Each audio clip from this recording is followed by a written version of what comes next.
Sonia's here, eh? Okay. Sonia's the new asset manager. Welcome to Sonia joining us for the first time. Sonia started on 1 February this year, replacing Heather, but there is an item on the agenda dealing with that in a little bit more detail. Then secondly, I just want to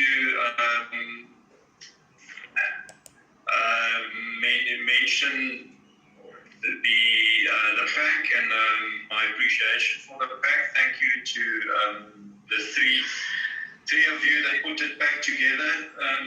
Sonia, Wynand and Renier, thank you very much for your work. It's quite comprehensive. I'd like to make certain suggestions to changing the pack. As we go along, I might make a few comments, etc., but the bulk of it we can take offline.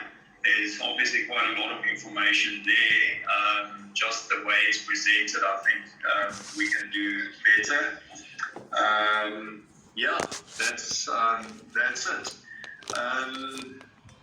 We do have a full complement of board members in attendance. There's no apologies, none required, and the meeting is properly constituted, and we've got a quorum. Moving to point 3 on the agenda, Director's Declaration of Interest. Nothing has changed from the previous meeting. I'd like to declare that I'm a shareholder representative, also a board member of the shareholder, and also a board member of West Hills Mall Limited in Ghana. I don't know, Peter, if there's any comments you'd like to make. No? Okay. Moving on to additions to agenda, number 4 on the agenda. Are there any additions to the agenda that anyone would like to make? Well, Adam, I think Sonia's going to chat a bit about later in the asset management meeting, but based upon their Manco meetings this week and some of the issues that are surfacing again, the whole US dollar linked rentals and specifically, using the exchange rate on the date of invoice versus the date of payment, etc., has surfaced again in Ghana. So I'll let Sonia introduce that later, and she can just briefly tell us what the issue is. Wynand is also involved in that, and then we can just debate it. We might find that in the meeting, under the asset management report, but it's a very specific item, and I think it's very strategic to us because it speaks to a lot of the risk in the company and specifically the bank facilities as well. Is it different to the 0.7.6 under matters arising or the action list? Is it the same thing? Sorry, I'm just battling on my pages here. You know what, let's just... It probably fit me. Okay. Happy. Okay. Mark, Peter and Wynand, any other additions?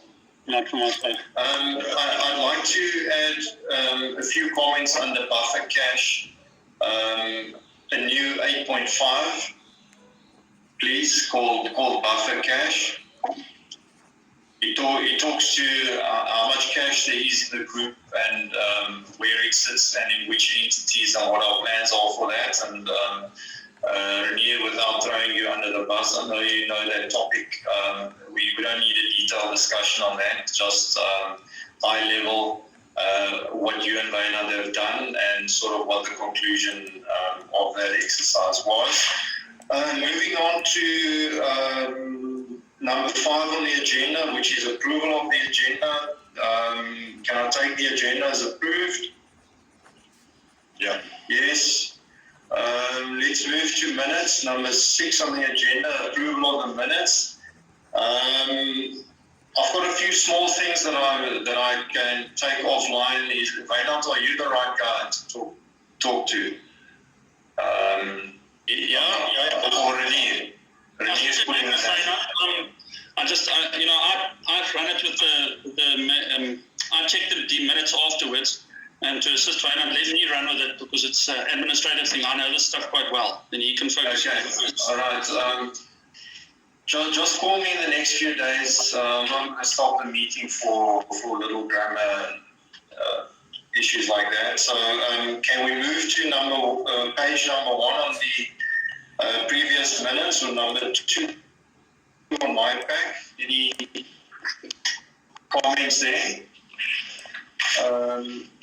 Number 3 of the pack. Any comments there?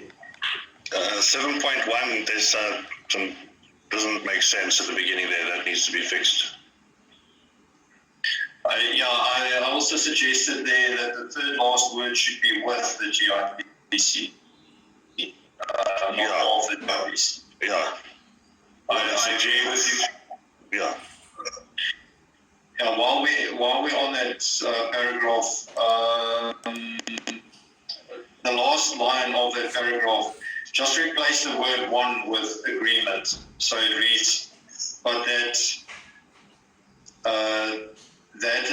that agreement would remain at the Ghana level. Okay.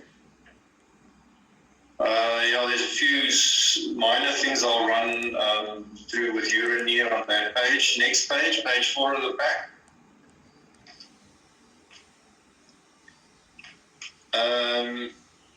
7.9, the first paragraph, the last sentence starting with if they, I think we must just say if they appeal, then AML. Can we change that? Because it's a bit unclear. If they appeal, then AML, blah, blah, blah. Okay, next page of the previous minutes, page 5 of my pack. Okay, page 6 of the pack. Sorry, Valadin.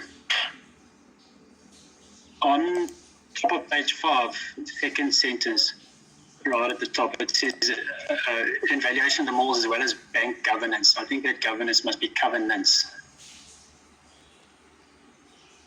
Which number, Peter? Sorry. So top of page 5, Yeah. the second sentence, right at the end of the second sentence, we talk about bank governance. I think it must be bank covenant. I agree. Yeah. Yeah, thank you. Page 6 of the pack.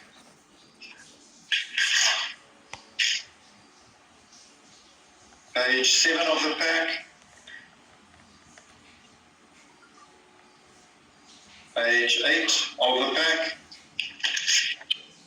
10.4, sorry, 10.4 is just speaks of OVID, it should be COVID. Yeah, I saw that one. Which number? Sorry, Mark. 10.4 in the middle. Okay, got it.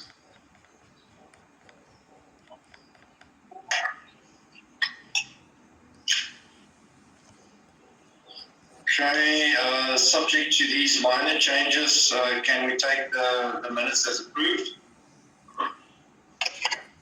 Okay. Yeah. Let's move to the action list, number 7 on the agenda. My name is next to that, 7.1. The asset management agreements for both Accra Mall and Kumasi City Mall have been executed at the Mauritian level and cancelled at the Ghana level, and the asset management agreement in respect of West Hills Mall has been cancelled at the Ghana level, and there's no replacement asset management agreement for that. 7.2 KPIs of staff. Just on that point, I just want to add there that all asset management fees have been paid up to date in December as well from the Mauritian entity. Thank you, Reinhard. Excellent. Number 7.2 has been dealt with. The West Africa Asset Management staff and the Africa staff have got clear KPIs that they understand. 7.3, Reinhard, West Hills asset management fees. Yeah, so that amount was paid. Okay. 7.4, withholding tax exemption certificates for West Hills and Kumasi. Yeah, so we await West Hills Mall for Kofi, who was dealing with the GRA, and he was supposed to send us documentation at a West Hills Mall level for a special dispensation. In Kumasi, we've actually got the same approach to be followed, and we can't push it hard until we get Kofi to agree on that. Of course, the normal process runs in the background with Deloitte.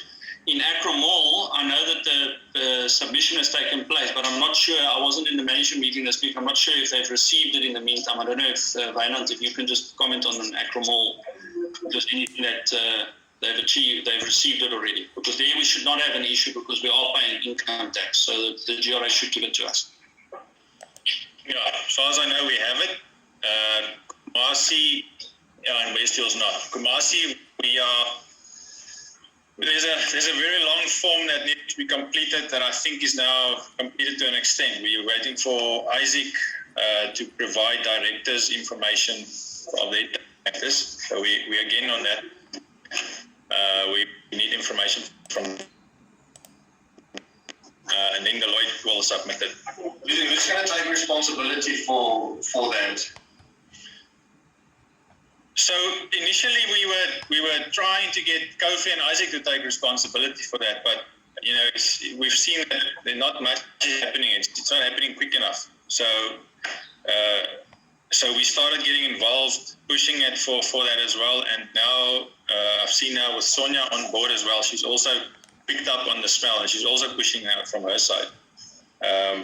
So we are on the case now for the last 2 or 3 weeks. We've been pushing hard on this, and I think that's maybe when the most action came out of the whole process. Okay. Yeah, Renier, I'm going to leave it on your desk, please. As long as I can lean on yours as well to get Kofi and them to toe the line. Yes. Okay. Like me to set up a meeting and we'll put it on the agenda when we discuss it with Kofi, that's fine. Okay, Amanda, your structure winding up. There was an email sent out by Wynand, so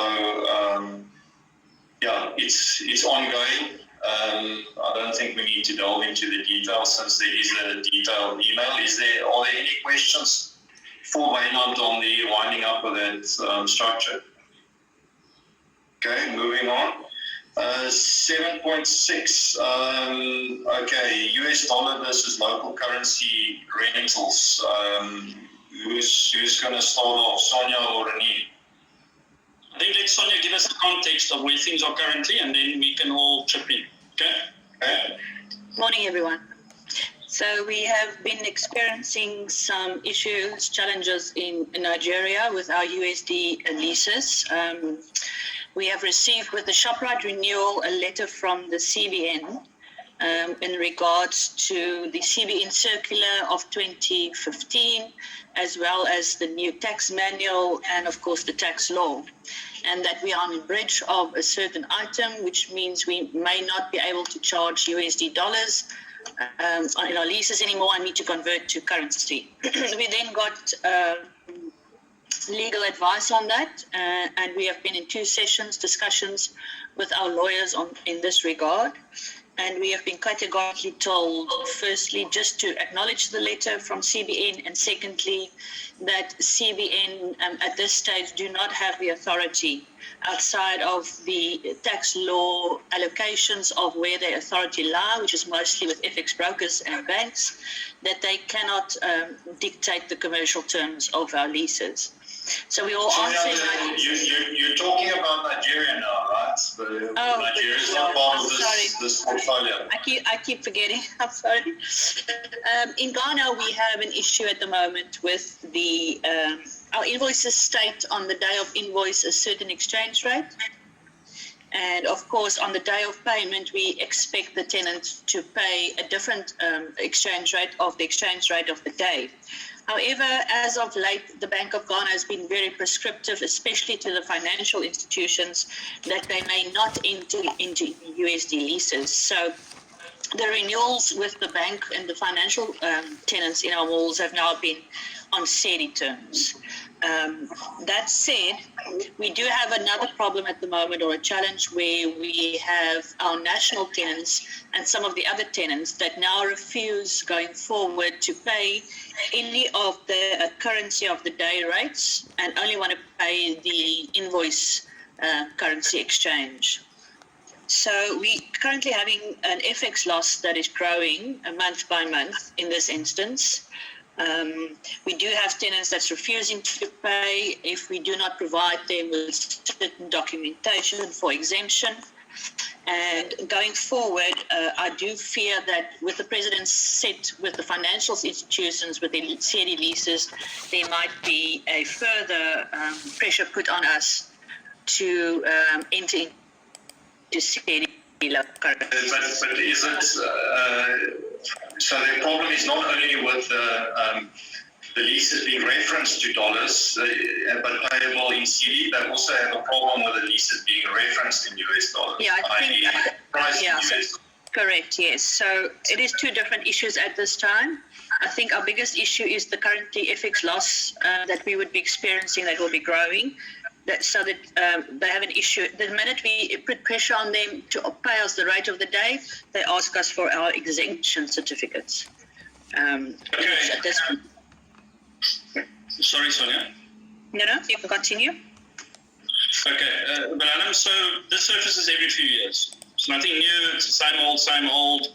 The bank story has been coming for at least 2 years that I'm aware of, where they have been putting pressure on us and hiding. I'm saying hiding, but they actually referring to the central bank, and they're saying that this is an issue or that's an issue. So that's the one thing. The second thing is, if one goes and does a calculation, remember, let's just walk through the process. We invoice a tenant, and we invoice them at whatever prevailing rate is on the date of the invoice at that exchange rate. Okay? The tenants that don't pay us, this whole calculation is actually irrelevant, because we're going to just each time recalculate it and say you haven't paid us, you haven't paid us. The tenants that do pay us, they pay us within, let's say, three weeks or 4 weeks from the date of the invoice, if you use that exchange rate. So if you're working off the date of the payments reference rate, exchange rate, to the date of the invoice, you've got that difference that some of the tenants are saying now there's an issue with it. And I'm saying, I can be quite blunt, I think we can manage that risk and accept that risk if we know we're going to get the money in, because then it becomes academic, and if they're saying that's the issue, then we at least can cross that bridge and move on. I think, so I'm less concerned about that, and we can do calculations, because you've got to actually do a view on what's the movement of the currency in a month. Now, except for when it actually does drop dramatically, it's actually very immaterial in the bigger scheme of things. So we won't rock the boat there. Well, that would be my proposal. The bigger issue is the one that Sonia is alluding to, where the whole linking to the USD or the indexing is a so-called contravention of the law, which it is not. We've done this work, and just to remind everybody in this meeting, you remember about 2 years ago, maybe 2.5 years ago, we had the discussion with Actis and Lango, which was the ex-GIP, IAP. We had all the senior guys, Louis Deppie, Thomas Riley, Thomas Schulz, you were on the call, I think Peter was on the call, I was on the call, I think Wynand was also on the call, I can't remember who was all. And we still then said at that stage, yes, we're supposed to go to central bank and should we apply or whatever, and then we all agreed as funds, we're not going to do it, we're going to remain below the radar, we're going to just carry on. And in a certain way call these people's bluff, or the tenants' bluff, because they actually don't have the legal backing for it. My understanding is, and this is Sonia, you must comment, the bank's issue is more to do with the dates of payment versus the date of invoice in terms of the exchange rate. Their issue is not the actual indexing, unless they change you again. No, it's just the variable of invoice to the payment date. So there would be an FX loss then permanently on the account that needs to be adjusted. Yeah, well, we can actually decide to not even apply that FX loss. I've insisted they pay us on the date of payment at that rate, or on the date, and then we must just manage our conversions, quite frequently or more specifically for the fact that we're now getting it a little bit later, or we're using an older rate, if I can put it that way. So I think we can still manage this risk, but the point is there's again pressure, and we might maybe just every now and then if we get this, just check again with the lawyers and see, has anything changed from the central bank? We must ask ourselves, do we need to apply for an exemption, which I still believe we do not have to until we get a different answer on the first question. And I think we must just then decide if we want to do addendums to the lease agreements that deals with this indexing rate of payment versus rate of on the date of invoice. So that's just some other context for everyone's benefit. I don't know if everybody's followed, but please ask questions if you'd like. I've followed it. I think it's a good summary of it. I mean, if the real issue is the difference between invoice date and payment date, or if that's a real issue of clients, it's not such a big issue. Can I just correction that the SA national tenants, remember, also have the same issue. We have a struggle to from SA tenants to also apply the risk, but again, it's minimal to actually receiving the money in our bank. You know, losses versus arrears is then minimal. The FX losses. But what do you have from the SA tenants? I mean, an issue with what rate you pay on. The issue is that they would pay the invoice, because remember, the invoice goes into the system. They then have a whole process that goes through that, and only the invoice amount gets paid. So if we've got this build-up of FX losses over a period of time, we will then get challenged to say, I'm sorry, we're not paying that additional funds per se. So actually what you're saying, maybe if we can do this just a little way around, is we must maybe consider with all tenants, literally everybody, actually follow the approach of saying let's work on the rate on the date of invoice and not the rate on the date of receipt, because again the argument is commercially the guys that are going to pay us within a month, literally from the date that we send the invoice out, even though it's actually before 30 days have passed since the end of the month, in other words the beginning of the new month. So that should not be an issue actually. Yeah, I think, Renier, if I have to say, listen, pay me, at least I have my money as far as the arrears are concerned, or we dispute undetermined long for FX losses, I'll rather take my arrears and have the FX loss. Sure. Just so that you know that we've already changed our system as far as it is concerned of the date of invoice. We have contractually binded role in invoicing by the 25th, not later than that of the month. However, the process that follows before that, we have moved the dates on so that the management teams have at least 2 weeks to finalize an invoice and get it out there. So by the day of invoice, we might have to just look at the day of invoice, but we can't really make it later than the 25th of the month. Previously, we've been invoicing a little bit earlier, but unfortunately now with this scenario, we need to invoice as late as possible to get the best rate at that time. Well, depends on the fluctuation, of course, if it's positive or negative. But yeah, look, I don't want us to go down a whole management operational debates when we're at the Ad Africa board meeting. I think we must stick to the principles.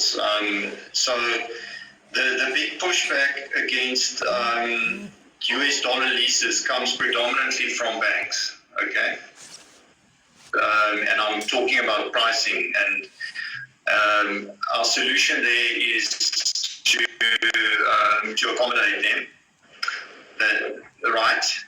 Then everyone else's lease will be referenced to dollars, but payable in cedis. And I think what we're saying is that getting money in the bank is more important than squabbling over the basis points of the exchange rates between invoice date and actual payment dates, and that we will accommodate tenants paying the invoice date rate. I think it's never been an issue really as much because the fluctuation of the cedi has not been as volatile as other areas. So it's a point something issue, sometimes one cedi issue. So yeah. Was that accurate? I think Peter wanted to say something. Yeah, just on the banks, I just want to check my recollection. We were fairly happy to accommodate them because they generally pay in advance in any events. Is that still the case? So in other words, yeah, we're not invoicing in dollars, but we do get an annual rental. Yes, they do. They do pay in advance, and sometimes because of that, that's also why they're disputing the change in the fluctuation, post-payment, basically. No, it's And actually, when they pay in advance, they generally pay for a year. Is it annually in advance? Yeah, it goes to advance payment, and then monthly it gets allocated to the rental, basically, as it gets invoiced. Okay. So they don't they getting exchange differences arising here, we allocate it almost on a monthly Correct. basis. Yes. And yes. then we send them almost like it could go in their favour, it could go in ours, obviously it's going against them. Correct. Okay. Yeah, you see, so Peter, I think 6 months down the line, they've paid now for 6 months, and the last month the currency is, let's say, changed by 50, let's say, pesos or a 1 CD against the dollar, and then they feel, they've actually paid up front. I'm actually saying let's just cut our losses, as we've now said, which I think is a better commercial thing to do, to not create unnecessary drama, because if you go and look at the total income, sorry, there's just a guy blowing stuff here in front of my office door, so sorry for the background noise, but if you go and look at the total income we receive from the banks versus the whole mall's income, I think to go and create unnecessary drama here is not worth it, and I know none of us are saying we must go and do it, but we've got to manage this carefully, because the tenants speak to one another. Now another tenant like the Anchor or one of the others say, but wait a minute, you're doing this for them, and that's why I'm now kind of like throwing it open, and I'm making the proposal that I'm, in principle, I don't have a problem commercially to say to all tenants, if I can say it now proverbially as I'm speaking to them, let's change the agreement, or at least accept, if you pay us on the invoice date, that exchange rate, you don't have to go and pay us on the date of payment, unless you don't pay us within 30 or 60 days. In other words, because otherwise you are now being a tenant that just pays us a year later, and then you wait for the year later, which is the earliest rate. That to me is a more commercial decision, so that we don't create central bank issues, because we don't want to focus of the central bank on us. We want to remain under the radar, as we said, 2 years ago when we had that big all-party discussion. Can I just say that I think I would recommend that we go notify everyone now you can pay on the invoice rate, but that if they insist on paying that we accept that and move on. And we accept that for tenants that pay within the lease parameters of, let's say, 30 days. Okay, with that, I think we came to a landing. I don't want to drag this out. It's starting to become a bit operational. I just want to propose one thing, Milan. Because they're not full subsidiaries of ours, or we're the only shareholders, we may have to run this past some of the boards, the various boards that are later in March. Okay, just for this board. Please make a note on to put it on the agenda. Yeah, I made a note. But for the Africa board, I think we've made an in-principle decision. Let's carry on. 7.7 of the action list, West Hills Mall GRA audit. I don't know why my name is there. I just put you there because Heather is not with us anymore, and Sonia is to a very less extent involved in that because she hasn't got the history. I'm also happy to speak to it if you prefer that. Go for it, Renier. I think it's it's a tax matter. Talk to it. Kofi and his colleagues, Isaac and all of them, met with the GRA, and they're actually waiting for GRA to respond. When they had their last meeting, they said they're going to take it up, meaning the GRA is going to take it up, and they're going to send out this final letter. But as far as I know, that final letter I don't think it's gone off yet, and we're waiting to see where that goes. I think we must take it off here, like most of the items on this action list, because a lot of the stuff has been attended to. And I think if there's any issue going forward, we can then bring it back here if we do see it as an issue. But I don't think it needs to be, this is an issue that's running a separate operational work stream at a lower level in West Hills with Kofi and them involved. And we can take it offline on that meeting we're going to have with Kofi and them.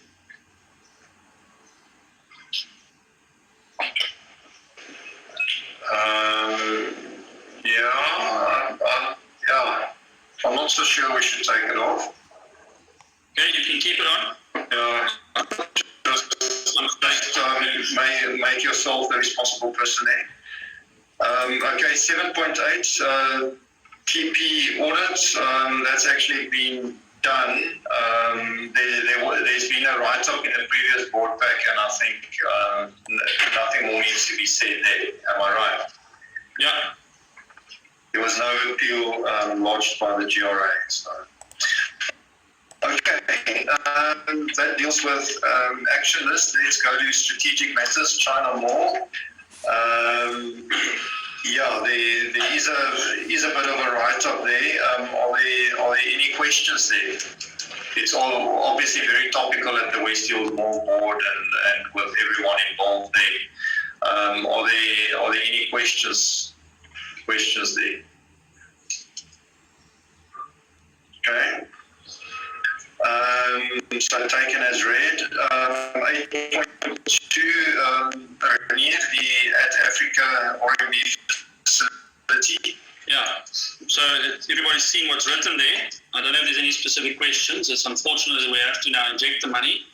If I can wear the shareholder's hat, which is waiting for money out of another jurisdiction. But yeah, that's unfortunately where we are at this stage. I don't know if there's any questions.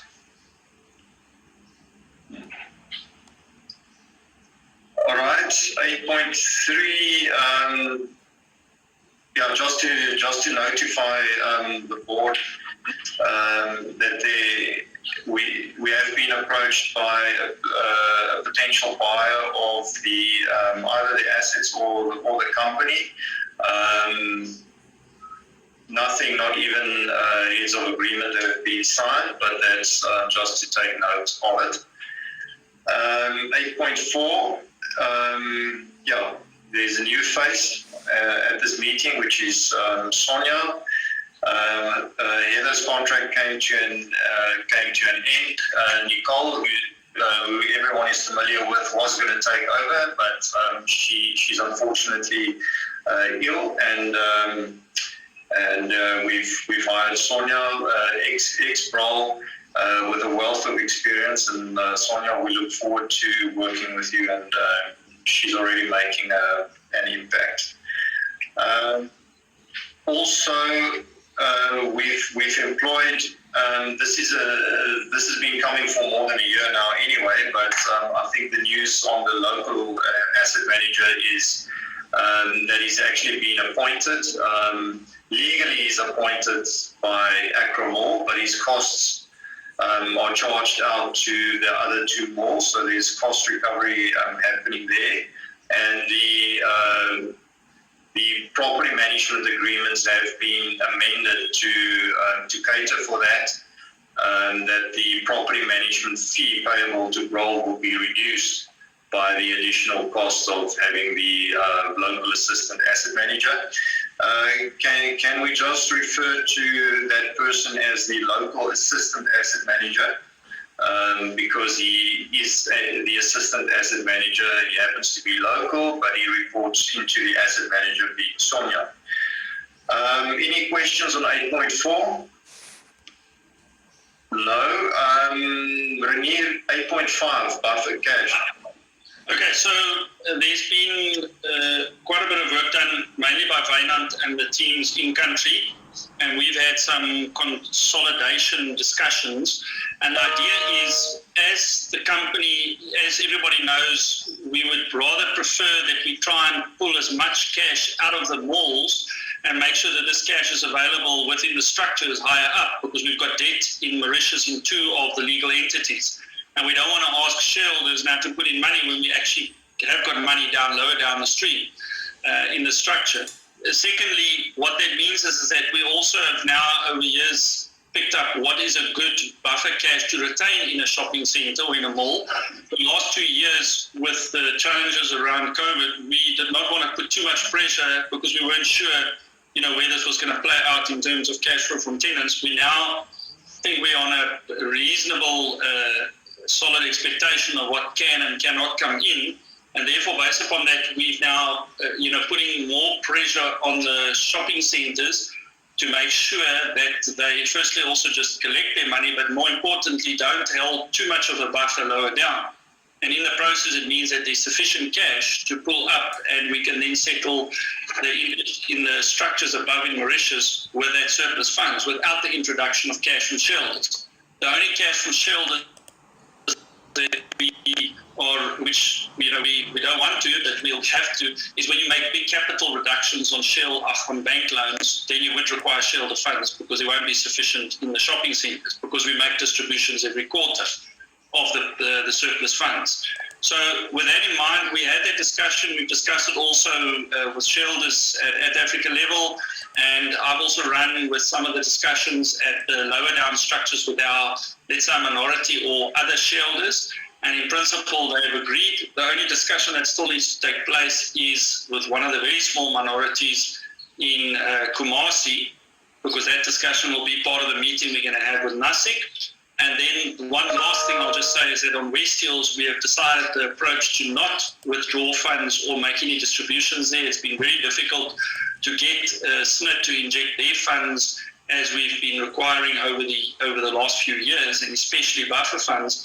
So for now, we're rather going to retain at least a buffer of $1 million in West Hills so that we can weather any storms without actually putting them all under pressure, because SNIT takes very long to inject funds, where Delico has got a far more commercial approach and less institutional issues, as we've come to see with SNIT. So that's basically a summary of the request from shareholders and a request commercially from the business, and making sure we can meet our bank funding demands and then ultimately the shareholders' demands. I don't know if there's any questions. Okay, there don't seem to be any questions. Thanks. And board members will see the actual numbers in the cash flow section. It's I think it's been highlighted there. Moving on to number 9, the financial report. Wynand, over to you. Yeah, so Wynand is going to explain all the numbers to everybody. There's, of course, a write-up there that I do in conjunction with Wynand.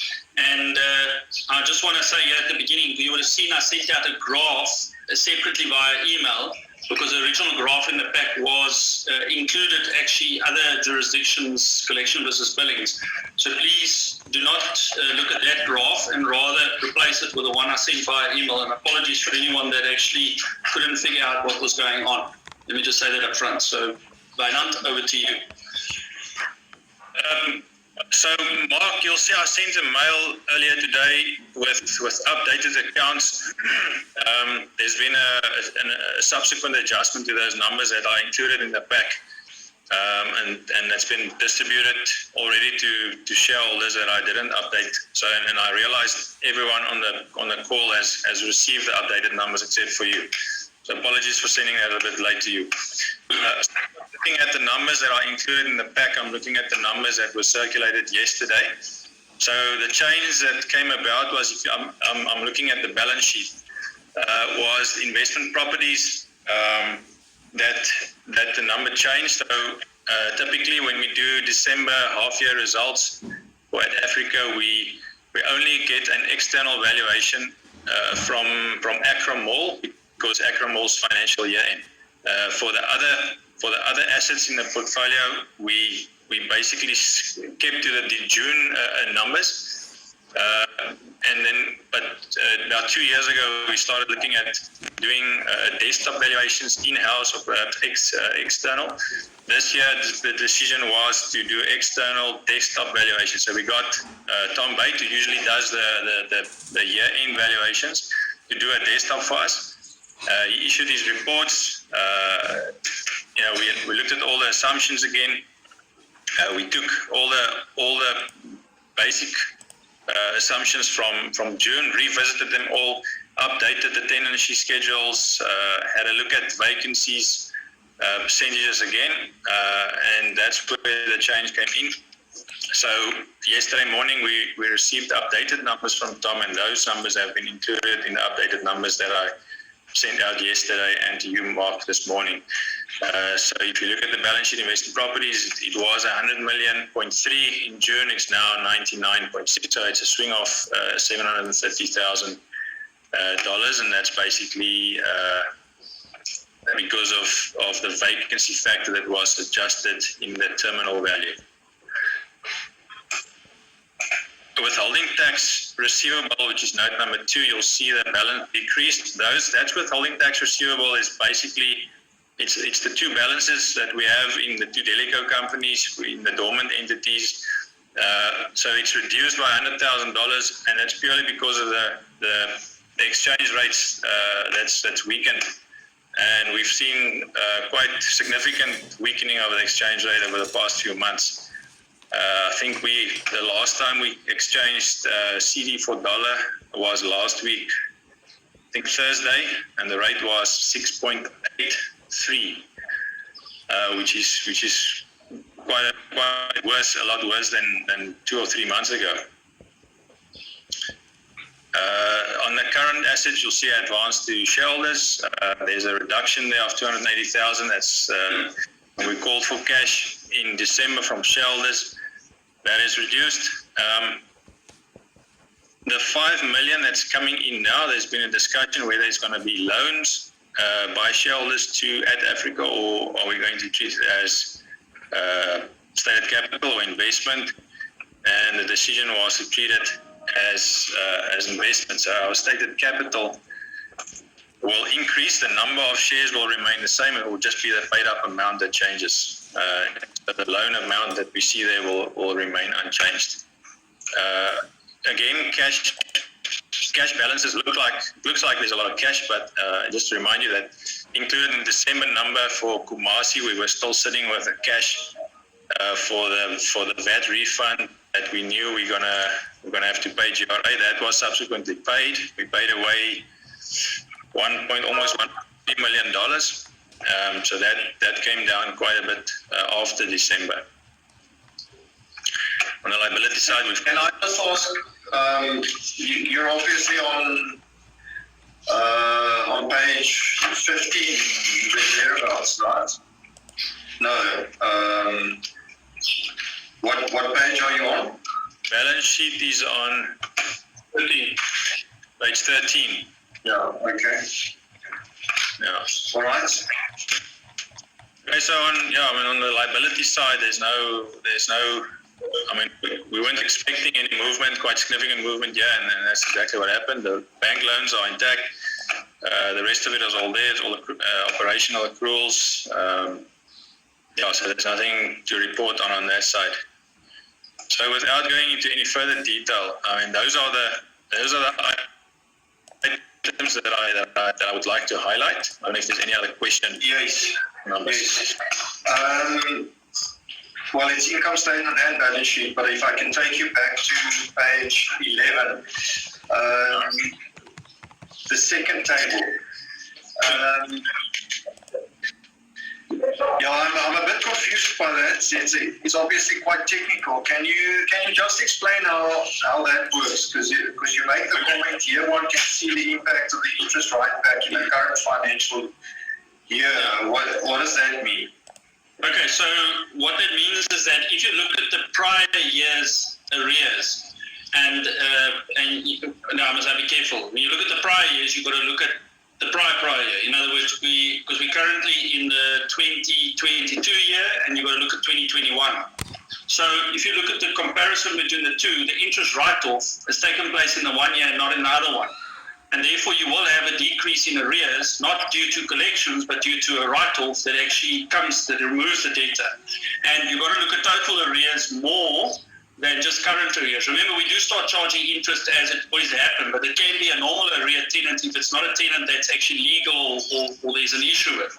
And they'll also have interest. And therefore, you'll have these differences that runs through that. Those arrears will also not tie up and I mean that not in a negative way, to the balance sheet items. Because remember, Acro Mall's arrears doesn't appear in our balance sheet because we put a JV account that or equity account that, compared to Kumasi and West Hills, where you actually bring the full balance sheet amount onto our balance sheet. So I just want to say those two things, Alan.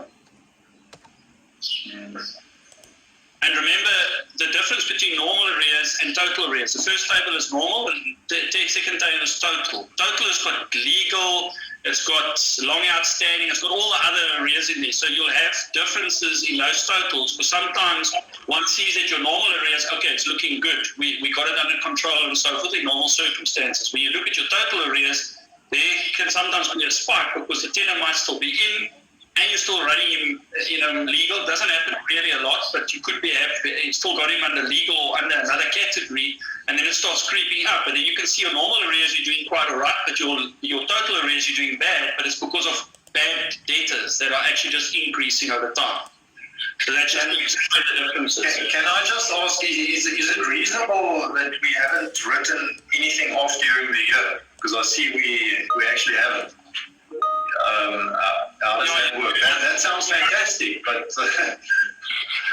yeah, I think I don't want to now speak on behalf of Sonia, but what I'll just say commercially is we usually, unless there's a very specific request for a board meeting in country, not at this level, of course, in terms of the delegation authority, if there's a tenant that we realize now, big issue, we're going to write them off, then we would go and write them off and it's coming. So it could happen that we don't have them here, because we sometimes actually have most of those discussions for the financial year, which is June and not December. And remember, we've been going through quite a lot of write-offs in the past, in prior years, because of the interest and because of the bad and legal guys that we didn't want to pursue anymore. We just said, well, let's write it off, because throwing good money after bad money is not worth it. So that's just a bit of a technical answer to that. Sonia, I don't know if you want to chip in or say anything that I might have confused. Yeah, there's a bad debt provision. We make those provisions as we go along until financial year end. We will be going through a process during my visit in March with the attorneys to assess which of the cases are really cases that we still have on the books that is pursuable, and those that we need to stop and look at the balance and say now we're doing a write-off, or Okay, that's the answer. So the provisions being made on an ongoing basis. Correct. Yeah. Okay. So it's going through the income statement. Okay, yeah, no, that's fine. It's just the actual write-off decision that's.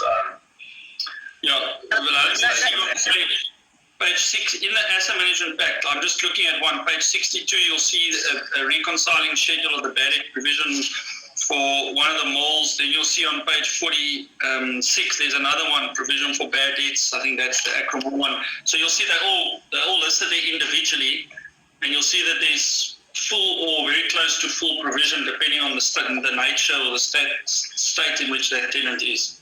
Okay. Also on the bad debts, I mean, in Ghana, it is, you need to be very, very careful before you write off bad debt, because you from the standpoint, the GRA is going to challenge it and not want to give you the tax deduction on it. So you need to be able to prove that you've gone around twice to try and collect those debts before they will accept you to write it off. So that's why you have to go through that process. Okay, no, I'm happy with those answers. Carry on, unless there's any questions on the balance sheet. Otherwise, carry on income statement, Lena. Okay, well, income statement. All right, so on other income, you'll see there's for Africa standalone, that amount is quite big compared to prior years. That's the dividends that we got from Acro Mall. So in the prior year, you'll recall with COVID, we did not make a lot of distributions or any distributions from the malls. Then there you can see the fair value adjustment on the investment property coming through. That's something new that we usually don't have in December. And the rest of it is all the bank interest, and there's a note for the administrative expenses. And then all those bottom items are all IFRS, disclosure items, but it's basically the movement in our investments. page. Can I just ask, is there a general explanation for expenses being up so much relative to the previous year? And I understand that we're comparing 6 months to 12 months, but I mean, if you just look at the expenses for West Hills Mall and Kumasi, and you just gross it up, double it up, then I mean, expenses seems to be quite high. Is there a general answer for that? Well, I know I can't give you a general answer, but if I go into detail, I'll come up with an answer quickly. There's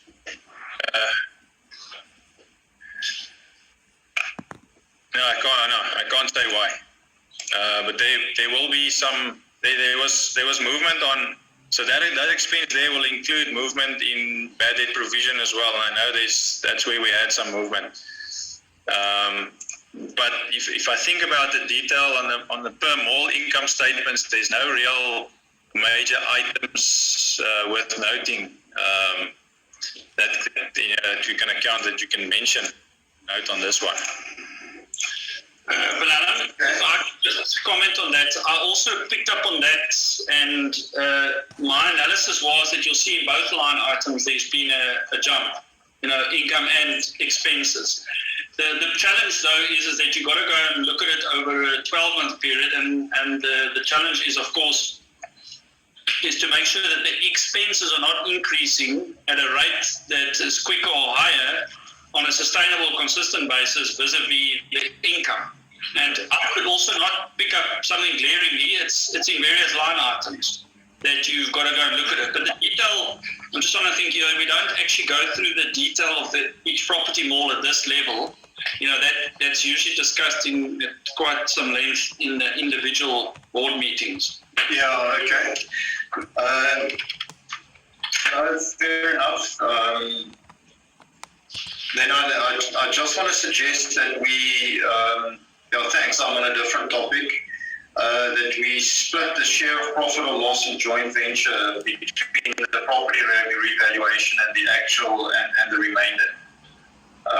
Because the property valuation distorts things quite a bit. I'll make it. Okay. I think we must look at the presentation of the results. These two statements, income statement and balance sheet, is obviously quite accounting driven and not so much operational driven. But I think in the asset management report, I think we must just present it differently. But I'll comment on that as we get there. Carry on, Wynand, unless there's further questions on the income statement. Maybe we should just have a note on the expenses here. Just a high level was like note 6, we schedule out the biggest line items and then push the balance into other. I don't know what you mean. Am I the only one hearing quite a bit of an echo there? Mark, you're on mute, eh? Echo. Also an echo. There's something wrong with the sound on your side, Peter. There's quite an echo. We can't hear what you said. Yeah, there's no echo on my side. Maybe I'll raise it later. Okay.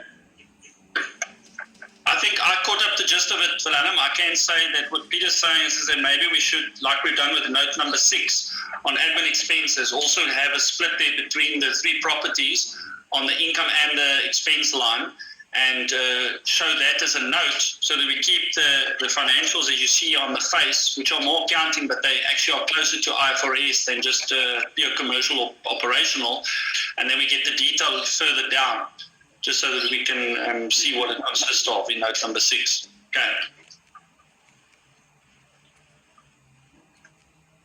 Okay, I've made a note of that.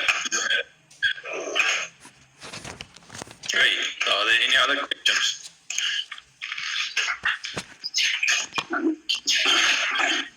Hey,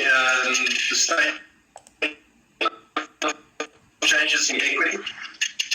Yeah, so for the current year on the statement of change in equity, there's been no fireworks like in the previous year.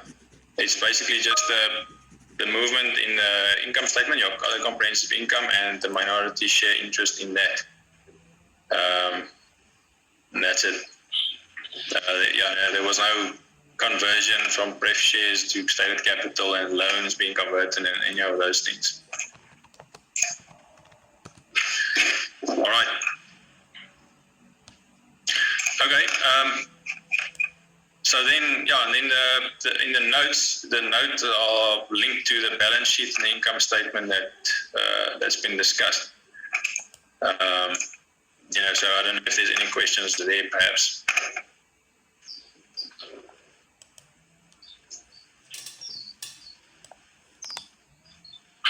Carry on.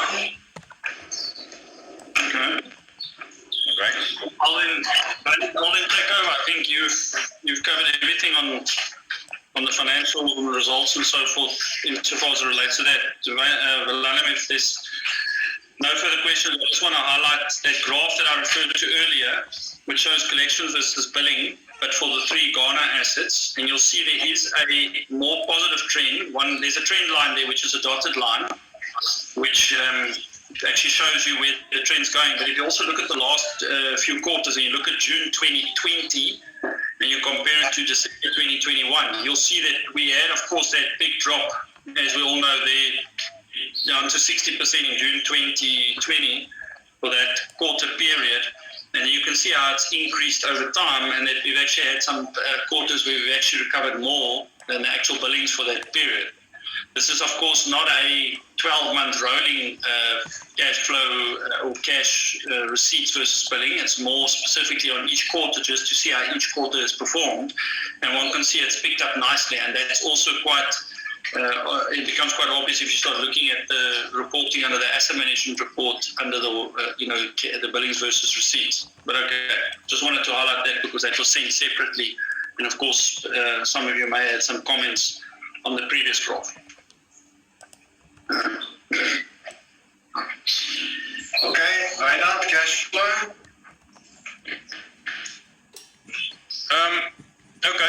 Well, cash flow, to add what was discussed earlier about the cash flow in the malls, there's a cash flow for each mall presented up to June. And on the first one, there will be Accra Mall, you'll see at the bottom. We've got proposed distribution to be paid, the $1,050,000 and the $800,000 at the end of those quarters. Those funds need to be moved up to Accra Mall, Mauritius level, to pay for the bank loan interest as well as asset management fees, and some small operational costs as well. It's heavily dependent on collections.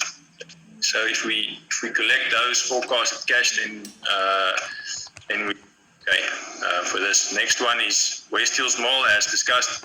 In West Hills, we're sitting with there's some healthy cash now there with after the shareholders injecting funds, and there hasn't been a lot of expenditure in West Hills either. Also, not a lot of capex in the past, so we've built up cash reserves over there. But no, that cash is not going to be touched, so it's unavailable for use in our group. Just one little thing. Just a quick correction.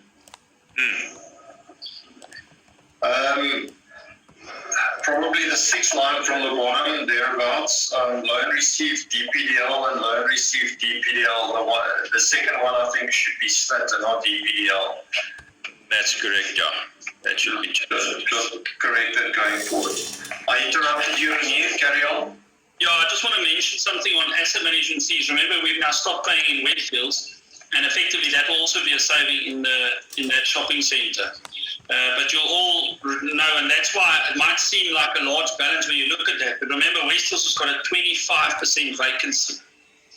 So that's quite large in any mall of any nature in any jurisdiction. And that's why we are taking a little bit of a conservative approach by not distributing the profits. And I just want to put that also into context with why we're sitting with the balance we've got there. Okay. Okay.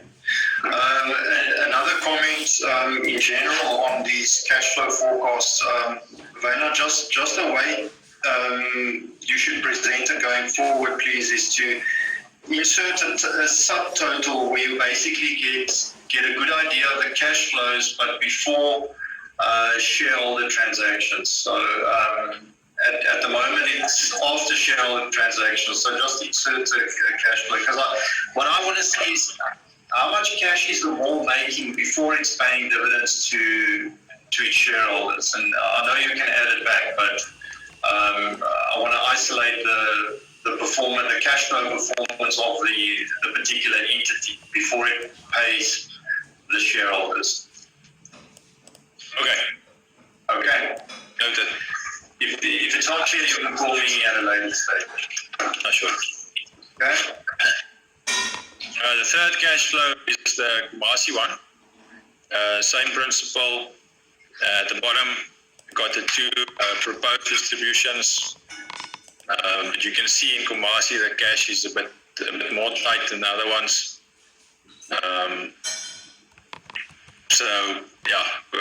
But you know, team on the ground, we believe that we can achieve these cash flows. We're going to end with a -18 at the end of June.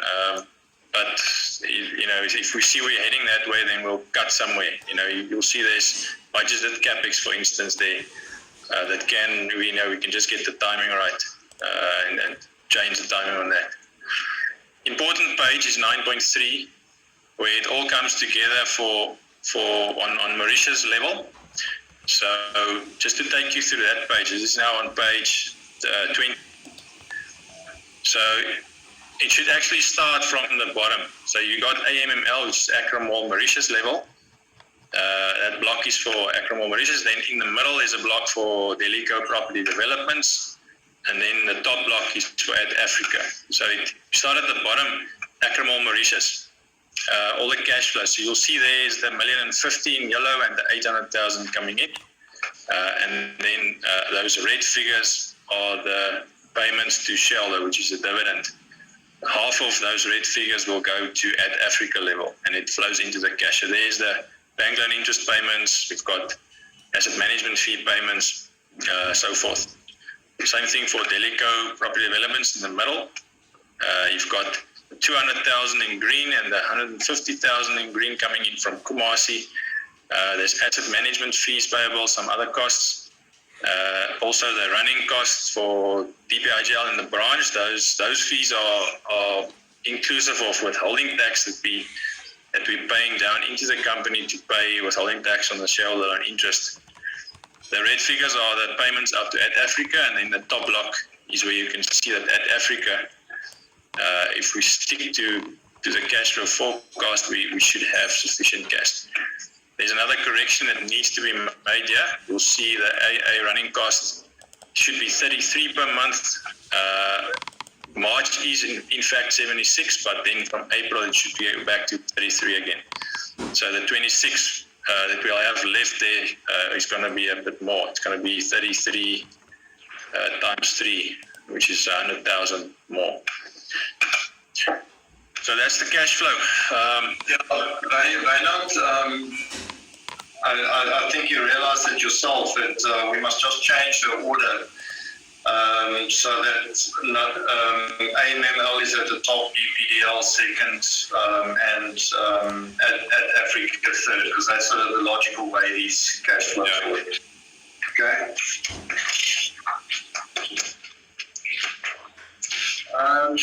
Any further questions for Wynand before we talk about the bank covenants?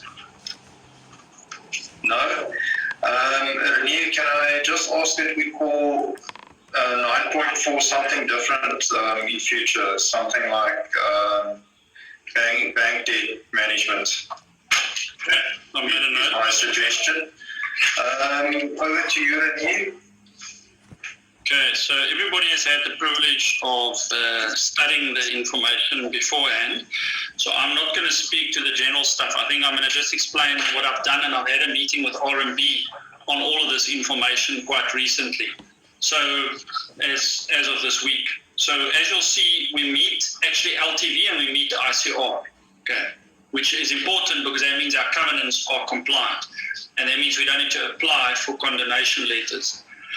Where the challenge does arise is that with the cash sweep trigger event means that if you don't meet an ICR of 2 in Acromol or a 2.2 in Kumasi or that Africa facility, the bank then, per the loan documentation, says you have to distribute all surplus funds out of the shopping centres, and those funds must be utilised to settle bank debt.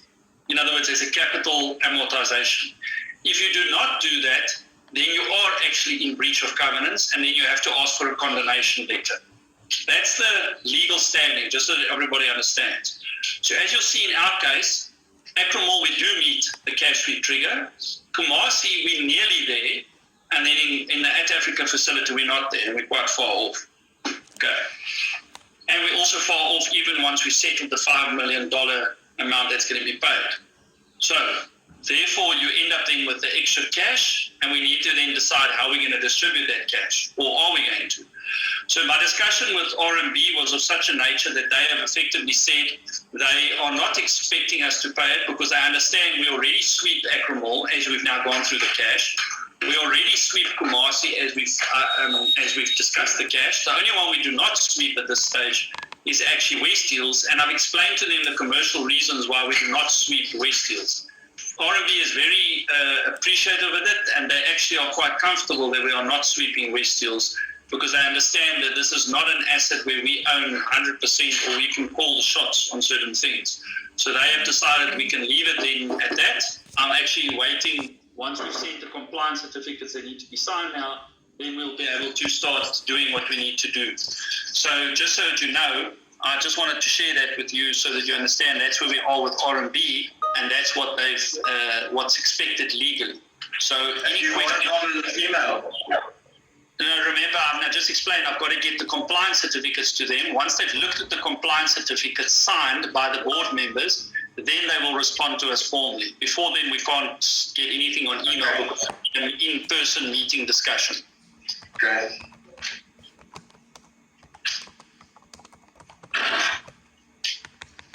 Are there any questions on the play out of those issues? Because the rest of them, let me just say one thing, Willem, is that the bank did say to me they're actually quite comfortable with everything.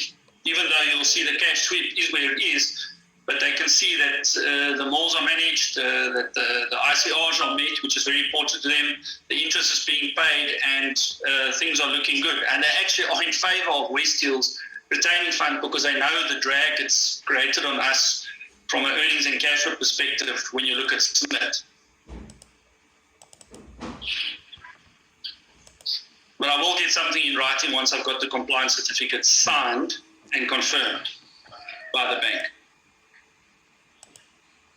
Okay. Any questions on 9.4 for Renew?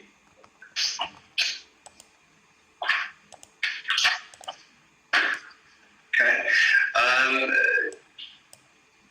I think you might have mentioned it earlier, right at the beginning, Renew, but where are we with the shareholder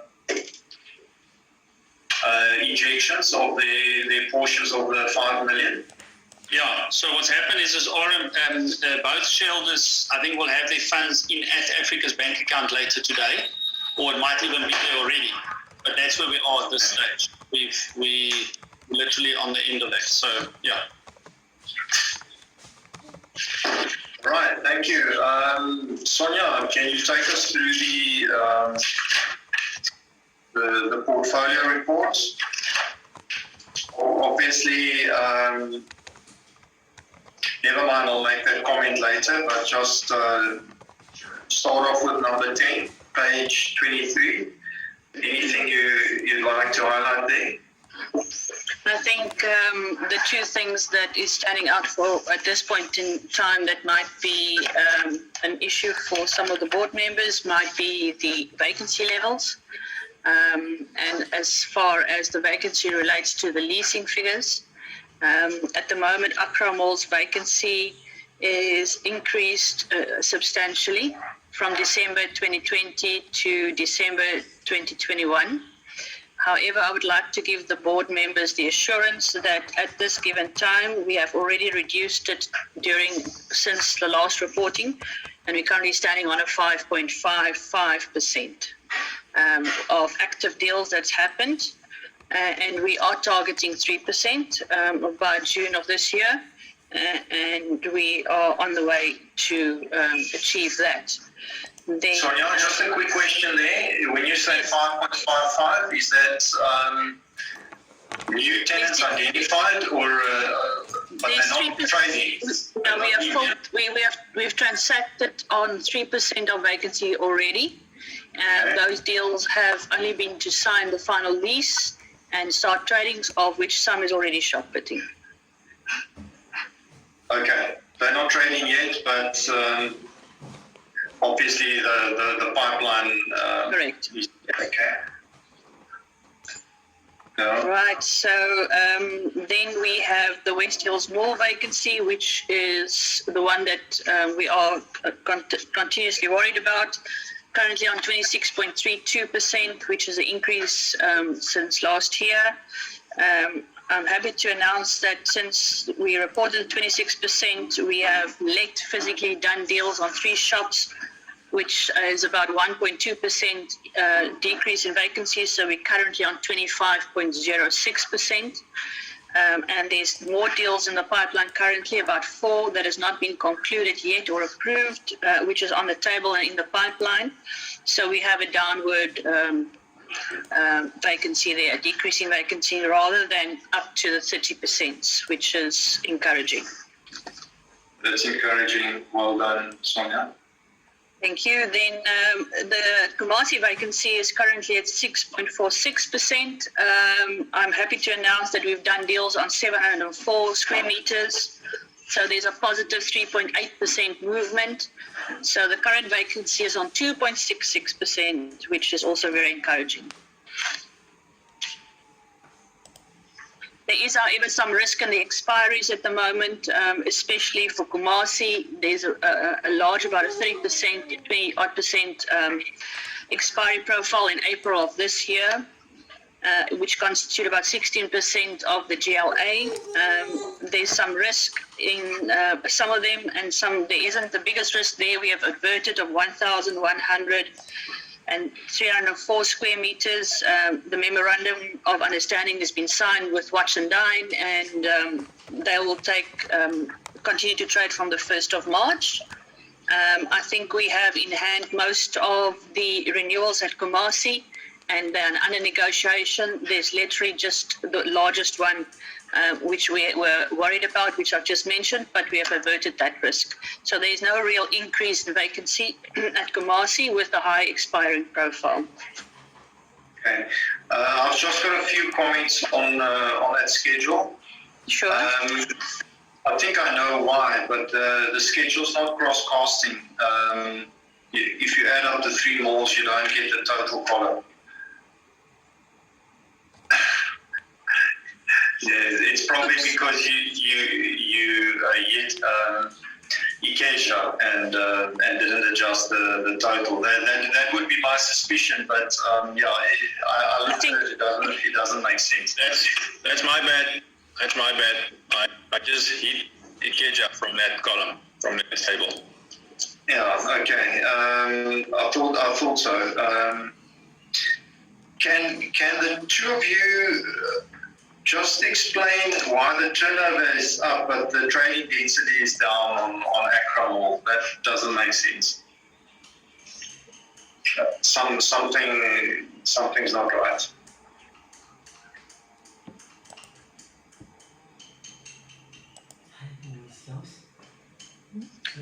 Well, Alan, I must apologize. I will just have to look at that formula and see if it's 100% correct. But yeah, the trend shouldn't be that. When the mall turnover goes up, the mall size is the same. Therefore, the trading density should go up.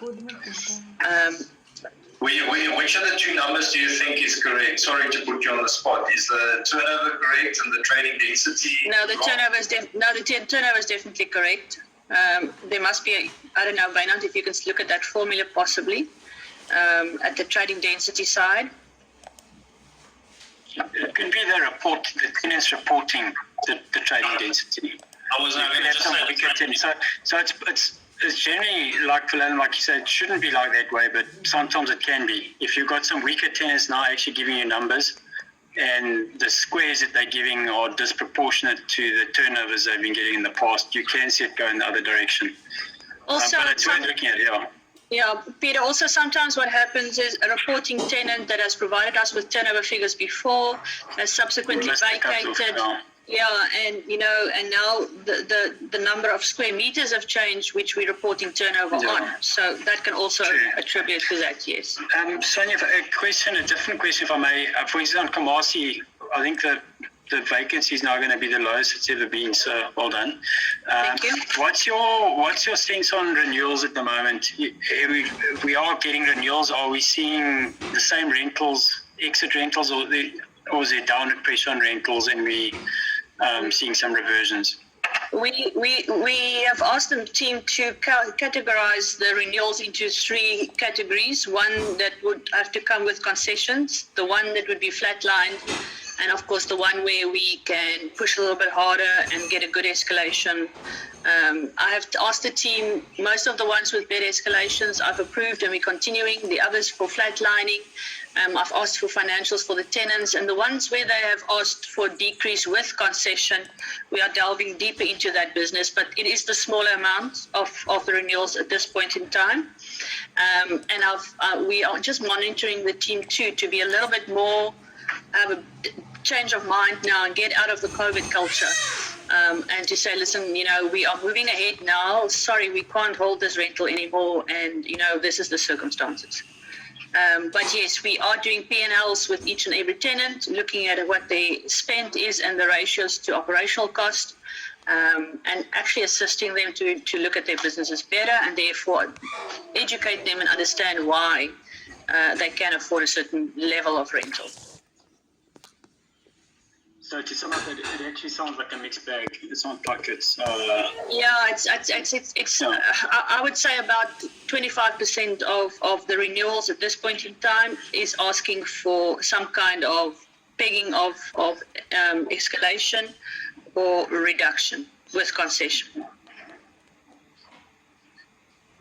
There's 2 ways that we can do that.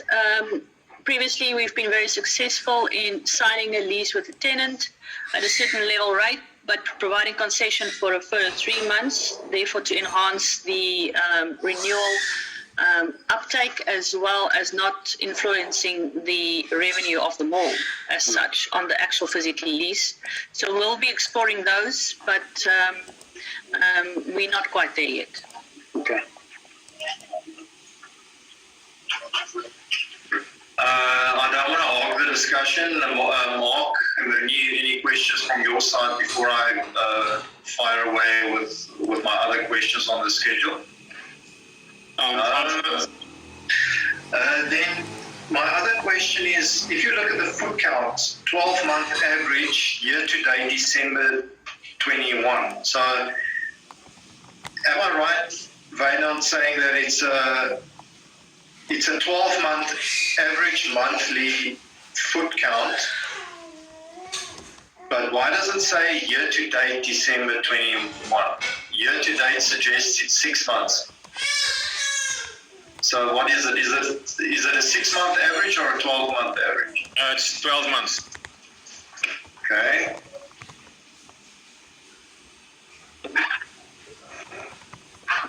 Yeah. I think we must just make it the absolute foot count number for the period that we're reporting on and compare it to the same period. So it must be the foot count for 6 months and compared to the foot count of the same 6 months of the previous financial year.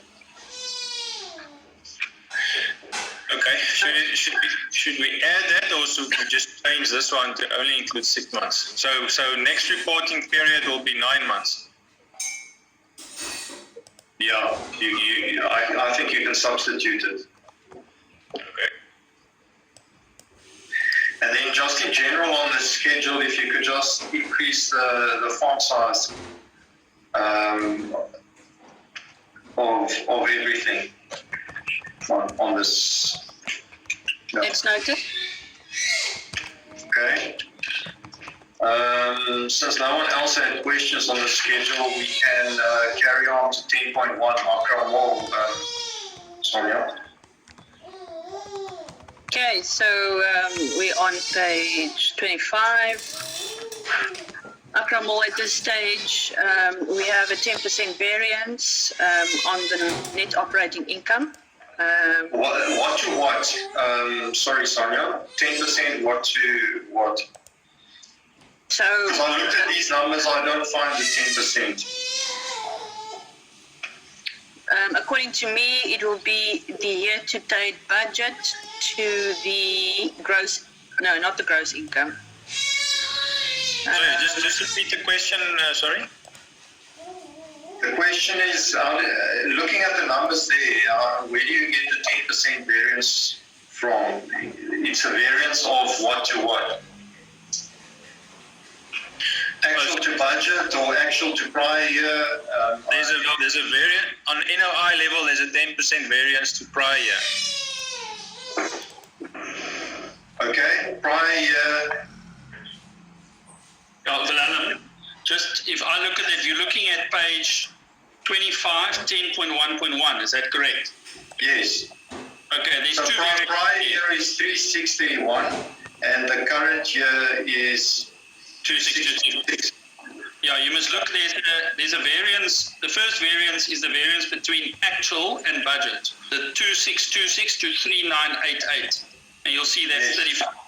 And then there's a year-to-date F20. Now, if you look at that, there's a 10% variance from the prior year to the budget column, not to the actual column. That's actually what that number is showing there. But why does that make sense to compare No, the... just answer your question, because I also saw that, and what you would actually like to see is the year, this year, to prior year, not the last year to budget of this year. Yeah, why would you compare this year's budgets to last year's actual? Doesn't make sense. You either compare this year's budget to actual, that makes sense, or this year's actual to last year's actual, that makes sense. Okay. Noted. Yeah. Okay. Yeah, I think just in general, this, how can I say, putting a landscape like this is not the best way of presenting it. I just think that we must put it in column formats, you know, income, expenses, blah, blah, blah, and the columns will be actual budget and prior year, and then it's pretty clear. But More compact, like yeah. Yeah, you can call me later to take you through it. But so you take the top table that you've got there, you just swing it around into I understand. instead of landscape, make it portrait, start gross income, less your expenses and utilities gives you NOI. And then you carry on with a second table, then you've got corporate expenses and blah, blah, blah, and then you get to a bottom line. But have it like this. Actual year-to-date of the same period in the prior year, and a budget year-to-date, and then it's less confusing. Okay?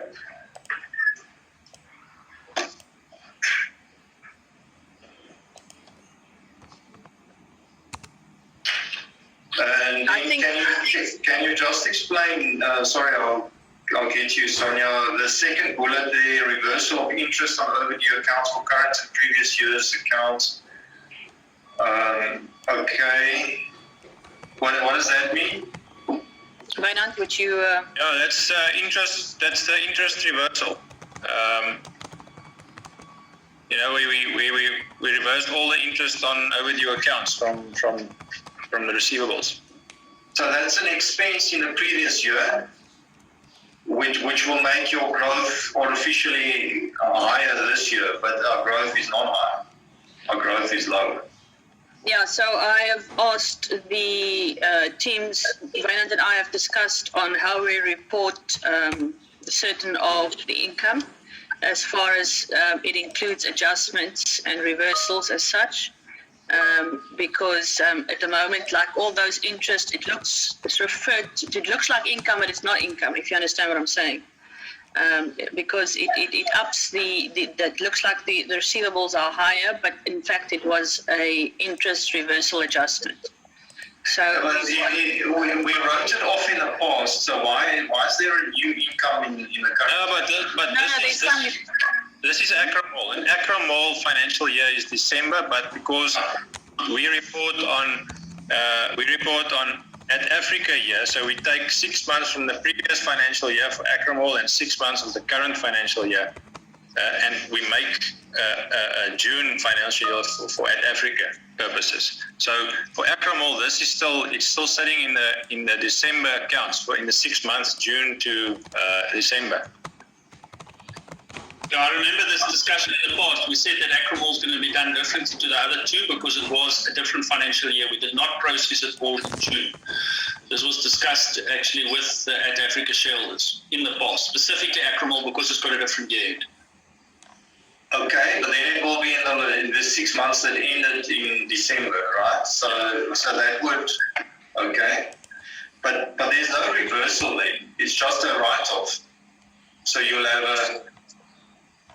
So it'll come through let's say top line, which is this top blue line, top block. So in there is part of NOI, because your interest income forms part of the NOI, just below ring. But because we've provided for that in the past, but the bad debt provision movement sits lower down in the company income statement adjustment. So at the bottom here is where the reversal of the provision for bad debt comes in. So net effect on the bottom line is actually null. Okay. Yeah, it's just that on the explanation of the different line items, there's a movement. The one is up, the one is down. correct. Okay, so you basically reduced your income, but you reduced your provision as well, and the two net off. Okay. Yes. Okay. I understand.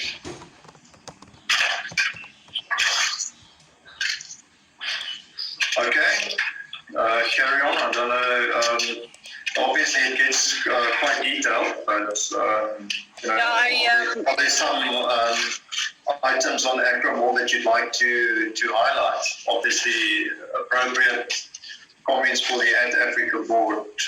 It's not a Manco meeting, but yeah, is there anything in particular that you want to highlight? Not at this point in time, Wilhelm. I mean, what I just want to comment on the contents of the packs. Seeing that this was my first, I do believe there's some information that's shared here that's too detailed and can be presented in a different way, but I will work through that with you and we can decide on what stays and what goes. Obviously for me, I saw that the CAPEX spend was much lower than we budgeted for, and I'm sure there's reasons for that. And some of it we have made provisions for in the coming year as well.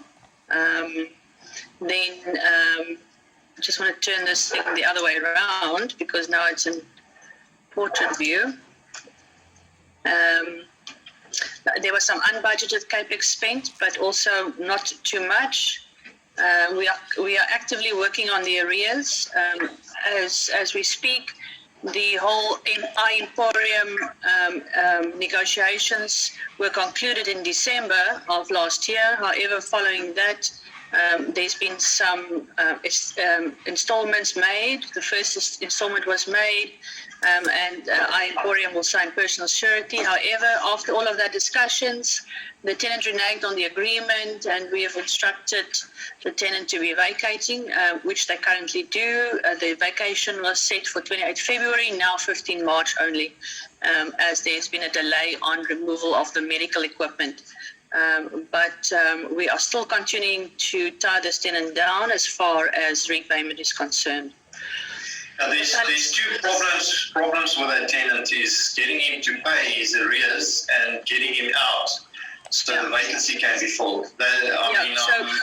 I'm quite worried about the latter one. You must be out so we can get someone in that space before 30 June. That's my big issue. Absolutely, that we're very close to the tenant at the moment. We even have suggested and contacted medical engineers because the tenant stated that the equipment can't be removed by any contractor. We have asked those contractors to come to site to meet with the tenant, to encourage them to get those removed further. Now only those medical engineers will be able to remove the equipment, and the tenant will be out by the 15th of March. We will closely monitor that.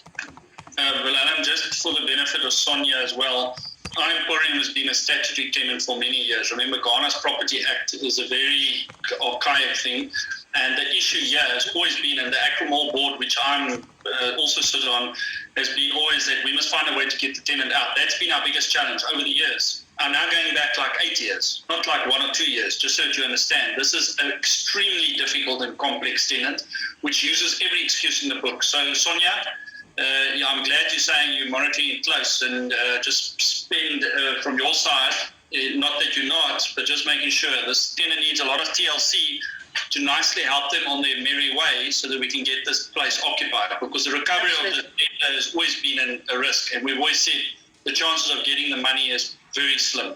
So I just want to give this some context. But he's not on the vacancy list as yet, eh? No, when they do vacate now at 15 March, it will be coming onto the vacancy, yes. Yeah, so we're going to have a hole in the vacancy or a hole in the occupancy. There is actually, when we look at the expiry list, there's already a tenant that we are working on for that space. So we're confidently optimistic. Okay.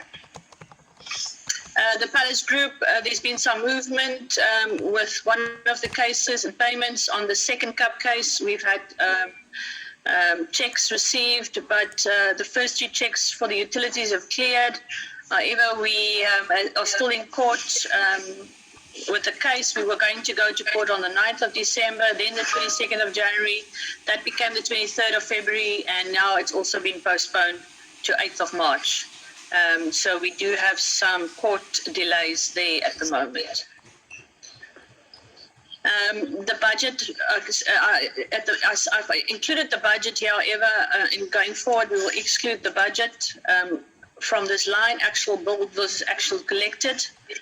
Just a note to the board is that Wynand and myself is currently looking at how the actual collected is reported, because some of these figures, as you can see, December of last year, you can see that the actual build was lower, and those were some of the reversals that were done as far as the interest payments were concerned.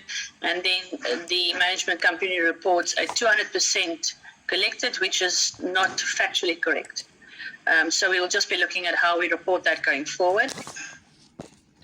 We have approved some of the concessions. This table here was done by Heather previously. At the moment, we are retaining that format and just updating it.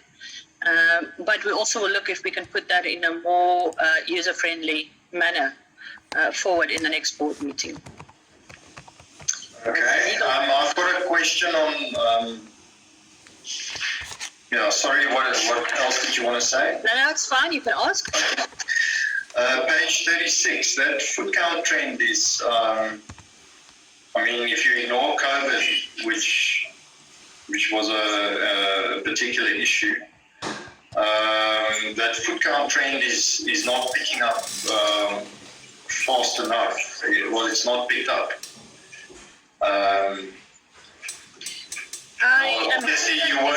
weren't involved in that period, but do you see that not as a management problem at the mall itself? I see it as a general problem? I think that there's a general problem of the economy and people having less frequented the mall. However, when we look at the basket spend, those are picking up again. So even though there's less people, the spend per head, the basket size as such, what they buy, of course, has increased. But that might also just be a reflection of the number of feet going through the mall. We do have serious marketing strategies in place. I've just reviewed the Accra Mall marketing strategy as well as the leasing strategy, and the final one will be presented at the board meeting in country. We are not too worried about the foot traffic at the moment. That hasn't picked up as it should. We do feel by the end of December this year we will have exceeded 2020 figures. Okay. Yeah, all right. The 2020 figures are quite depressed, obviously. So Yeah, at the I moment, expect a big jump actually, and it's not coming through. So is management strong enough at the mall, you think? at Accra Mall, yes, for Yes. now, I'm quite happy with the management there. Okay. Because it is the one mall that's not going in the right direction. Unfortunately, it's the biggest one. The other two seems to be going in the right direction.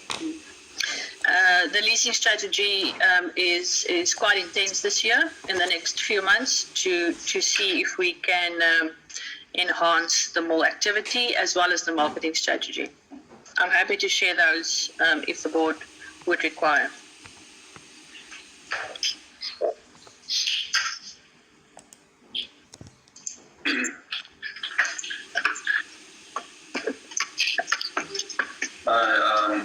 Nothing further from my side. Okay. Is there anybody else that have a question on the Accra Mall asset management report?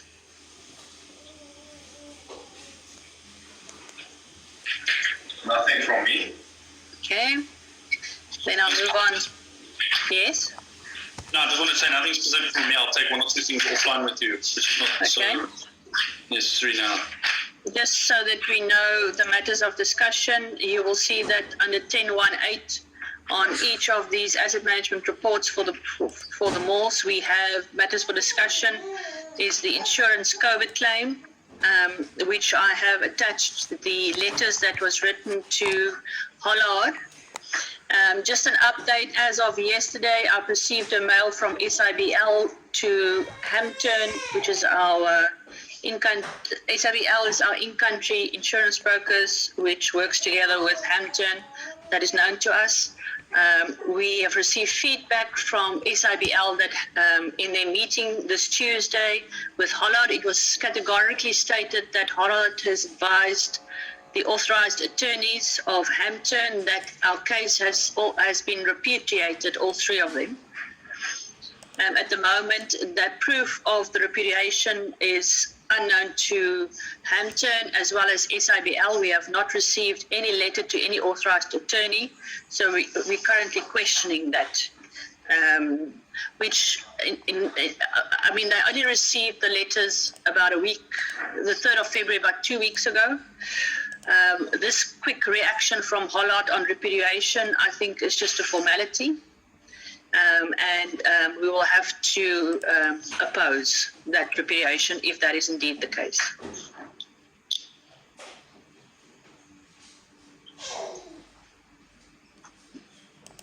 And then the other one was just the KPIs for the property management agreement. I've attached the new property management agreements that has been the addendums that have been signed with Broll. And there's very strict KPIs of which we are monitoring. So far, since that they've been signed, the start date was September, 1st of September of last year for that first quarter. It seems that there is penalties incurred already by Broll. which we will discuss with them further. And of course, measurement of quarter 2, according to the addendum, would be then end of March. But we are pushing them now to understand what the impact would be of them slacking on those KPIs. Any questions on West Hills Mall specifically?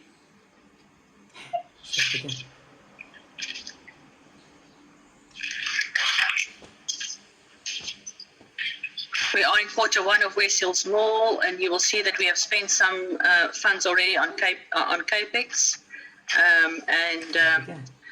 We will relook that to look at the spend there to make sure that we are in line. At the moment, legal matters there.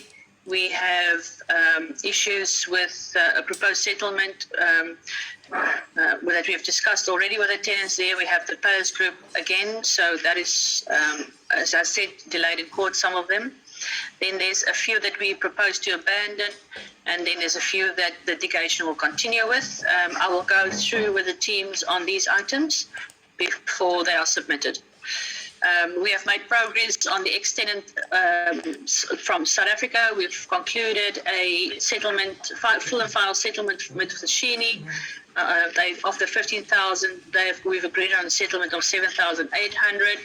And that was paid last week. We still haven't made much progress on Truworths and Woolworths, but we'll continue to engage with them on that. Okay.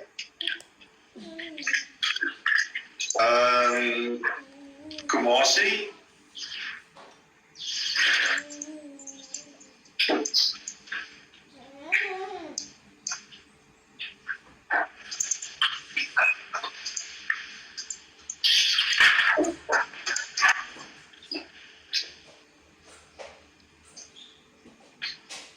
Kumasi, at this point, we have a decrease in NOI of 31%, mainly because of Kumasi's high vacancies. At this point in time, the vacancy, I'm not even going to talk about the capital there. The arrears is decreasing. However, again, the strategy on arrears there would have to be intensified. And we have, at this point in time, under normal arrears, which is the largest contributing to the arrears, we have successfully signed memorandums of understanding with, as I said, Watch and Dine, Let's Play, Javendi, Rent Air, and H&A. So most of these payments, as far as arrears are concerned, is starting to come in. We've received first payments, and the negotiations were done quite favorably. Again, we will go through the summary of the legal matters with the teams when we're on site in March, just to understand how we would propose going forward with these legal cases.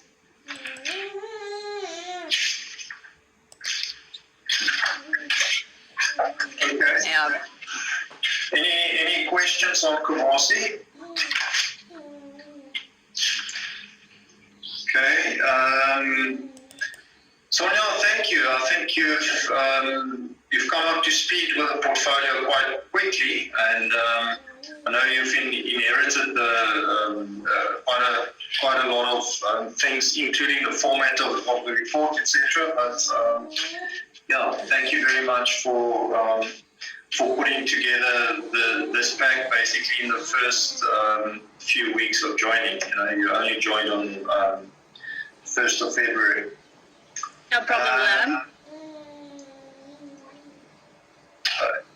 Let's go to board and shareholder matters. Renewed 11.1 tax and compliance.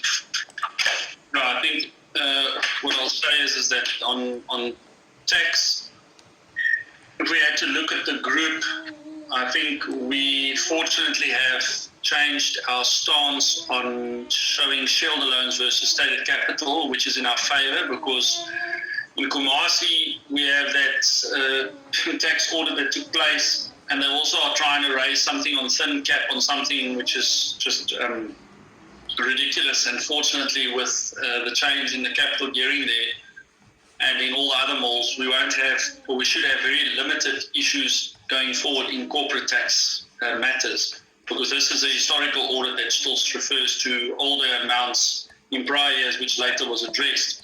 And I just want to make that general comment that the transfer pricing issues in Ghana are major.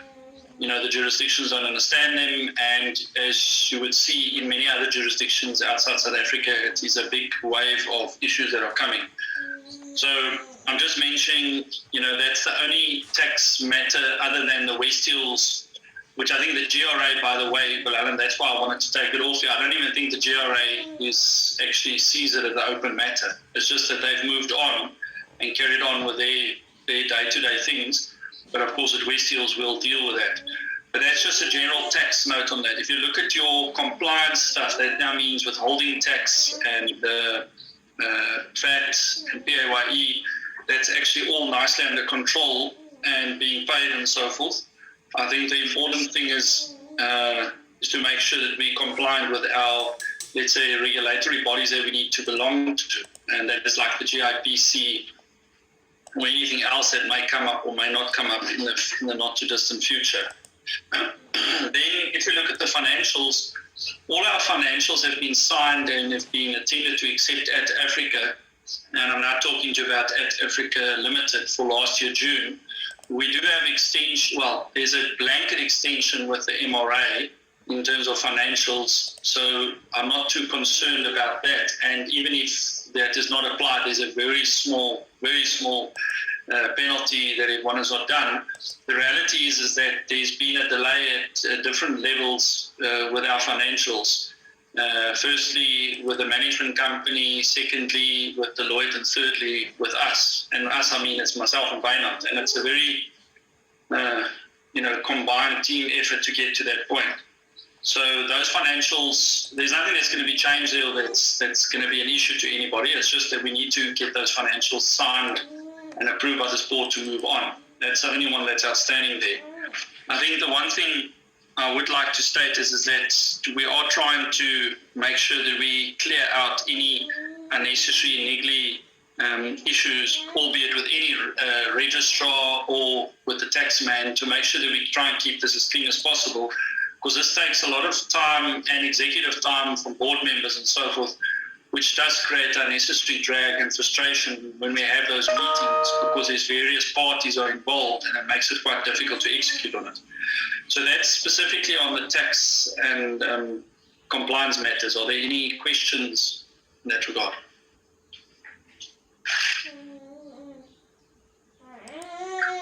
Okay, move on. 11.2, legal agreement matrix. Yeah, I put this in for completion's sake. There's not really anything to report on. I think our agreements are quite good in place. I think the only thing you'll see there that's yellow is the hedging, because there's kind of like a decision that we don't want to hedge. Of course, on the other hand, we all know that interest rates are going to start creeping up this year. And at the same time, we're also busy with a renewal or extension of the facility. So we're trying to put that all together, and then there'll be a submission to the shareholders to take a decision on this, because we can't do calculations also because of the fact that LIBOR has kind of like been phased out, and you've got this new SOFR interest rate, which, the banks still don't have their heads around how they can do hedging, do certain things in the market. And I'm sure yourselves as Hyprop and Attack would have had the same experience if you start looking at how to pick this going forward and do a hedge. But that's the only thing. I think the other agreements are good in place, and some of these agreements we'll probably be making use and relying upon going forward with a sale when we actually have got shareholders that we need to actually either tag along or not tag along and not participate in future transactions. But that's the feedback on agreements. Thanks. I like the schedule, really. I think this picture would have looked a little bit more yellow and red a few years ago. No, definitely. Unfortunately, that's a very good factual reflection. Well done for getting us to this point. Resolutions of the company, Renee? Yeah, I circulated that separately. I didn't include it formally as part of the actual pack document because there's quite a lot of that. We just circulated for transparency. I don't know if there's any specific questions from anyone on those resolutions. You must, the board members can say if they want to discuss anything there specifically. No, nothing from me. Is there anything anyone would like to say under general?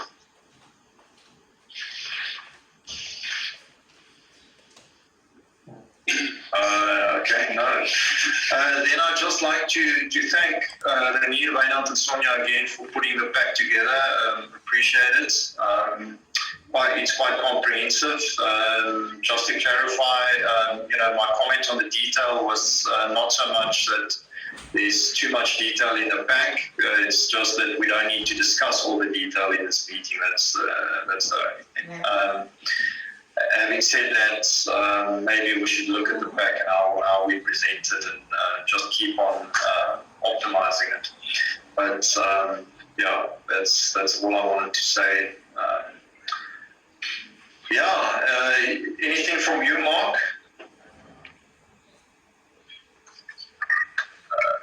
You're muted, but you're shaking. I'm muted. Sorry. No, not really. I mean, I was just wondering maybe to understand any developments since the last board meeting on any sales of any of the assets. That was, I mean, I know it's an ongoing thing, but there's been no sort of progress as such in terms of reporting in this meeting. No, the same party is still interested, but we are still trying to understand the terms that they propose, and we're still negotiating that. I was actually hoping that we'd have something signed that can be circulated to the board, although, I mean, it may not be a shareholder matter, not an Africa matter, but it may also not be, depending on if they want to buy certain assets out of a group, which makes it an Africa matter squarely. But unfortunately, they're not the fastest. Okay, and what specific assets are they interested in? All of them or specific ones? All three of them? All three. Okay. Yeah.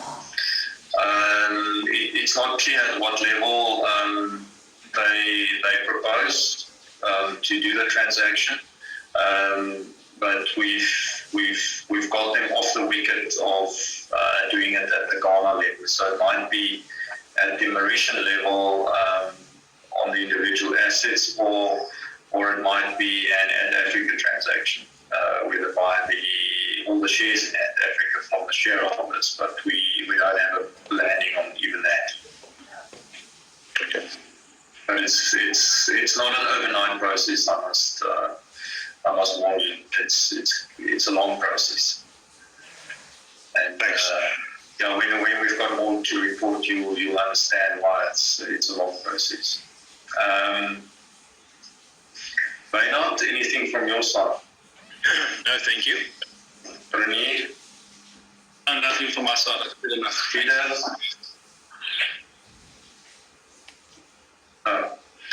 Sonia, anything else from your side? Nothing from my side, thank you. Okay. Thanks. We've got 30 minutes to spare, which I'm sure you're glad about. So, with that, I'd like to close the meeting. Thank you, everyone, for attending. Thank you. Thank you. Have a good day. Good day to all.